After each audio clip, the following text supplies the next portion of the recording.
সব জুবিন গাৰ্গৰ গোটেই ঘটনাটোত আমি ন্যায় প্ৰদান কৰিবলৈ বদ্ধপৰিকৰ আৰু তাৰ পৰিপ্ৰেক্ষিতত আমি কাকো ৰেহাই নিদিয়াকৈ আমি এটাৰ পিছত এটাকৈ গ্ৰেপ্তাৰ কৰিছো আৰু মই বিশ্বাস কৰোঁ যে অসম পুলিচে নিৰ্ধাৰিত সময়ত চাৰ্জশ্বিট দিবলৈ সক্ষম হ'ব আমাৰ তদন্ত আকাংক্ষিত হিচাপে আগবাঢ়িছে ছিংগাপুৰৰ লোকসকল নহা বাবে আমাৰ কিছু সমস্যা হৈছে কিন্তু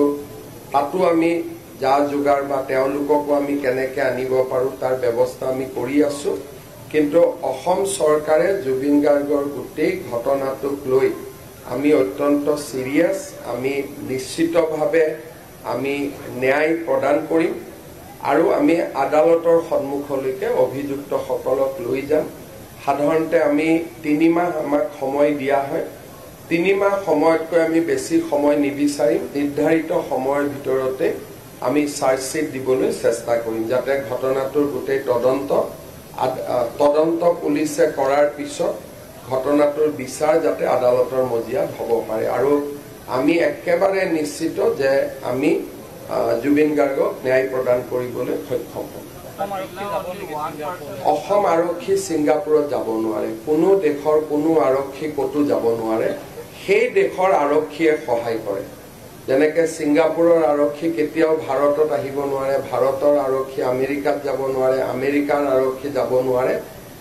কোনো দেশৰ আৰক্ষী আন এখন দেশত যাবৰ কাৰণে কোনো চৰকাৰে ভিছা নিদিয়ে আৰু ছিংগাপুৰখন এনেকুৱা নহয় যে ছিংগাপুৰে ভিছা নিদিলে আমি জোৰ কৰি যাব পাৰিম আৰু কিন্তু ছিংগাপুৰ আৰক্ষী আমাক সহায় কৰিব বুলি আমি নিশ্চিত তেওঁলোকক আমাকতো বিশেষ নালাগে ভিডিঅ' ফুটেজ লাগে হোটেলৰ ভিডিঅ' ফুটেজ লাগে ইয়াতখনৰ ভিডিঅ' ফুটেজ লাগে আৰু ছিংগাপুৰৰ যি দুজনে ক্ৰুজখন চলাইছিল তেওঁলোকৰ সাক্ষী লাগে মই অক্টোবৰ মাহত ছিংগাপুৰৰ এম্বেছাডৰক সাক্ষাৎ কৰিম দিল্লীত আৰু অসম আৰু ছিংগাপুৰৰ যি সম্পৰ্ক আছে তাৰ পৰা মই নিশ্চিত যে ছিংগাপুৰ আৰক্ষীৰ পৰা আমি সহায় পাম ইতিমধ্যে তেওঁলোকে ফৰেনচিক ৰিপৰ্টো পঠাই দিছে গতিকে আমাৰ চাৰ্জশ্বিট দিয়াৰ ক্ষেত্ৰত আমাৰ অসুবিধা নহ'ব আমি ছিংগাপুৰ আৰক্ষীৰ পৰা সম্পূৰ্ণ সহযোগিতা পাম There is a time because we need to give space to everybody. We need to have patience and patience pays.